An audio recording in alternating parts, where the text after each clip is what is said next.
सगळ्यात आधी तुम्हाला अप्पर बॉडी स्ट्रेच करायचं आहे. Upper body stretch 5 second hold करायचं आहे. मग बॅक स्ट्रेचला 5 सेकंड होल्ड करायचं. त्याच्यानंतर मग शोल्डर स्ट्रेचला 5 सेकंड होल्ड करायचं.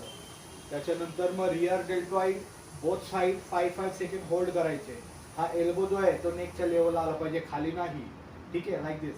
त्याच्यानंतर मग ट्रायसेप स्ट्रेच करायचं. इकडे पुल करायचा, मग इकडे पुल करायचं 5 सेकंड. त्याच्यानंतर मग पूर्ण आर्म स्ट्रेच. हा जो रिस्ट आहे हा तुमच्या शोल्डरच्या लेवलला आला पाहिजे, like this. Okay, both side 5 second. त्यानंतर मग साइड बेंड आणि तुमच्या हाताच्या पंजाकडे तुम्हाला बघायचं आहे, like this. 5 second hold here आणि हिअर.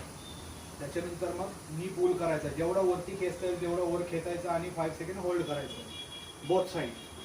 त्याच्यानंतर मग hamstring stretch, Superman position 5 second hold both leg. Okay, same position.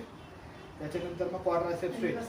पायाचा पंजा हा पूर्ण वरती आला पाहिजे आणि हात इथं ठेवायचा, गुडघ्यावरती नाही. ओके, लाईक दिस. समोर बघायचं. 5 सेकंड होल्ड इथं, 5 सेकंड होल्ड इथं. त्याच्यानंतर हे 5 वेळा राऊंड करायचं. अँकल दोन्ही पायाचे 5 राऊंड, दॅन रिव्हर्स राऊंड.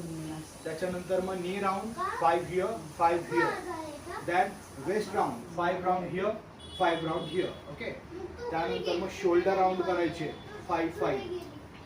त्यानंतर मग रिस्ट राऊंड करायचे 5.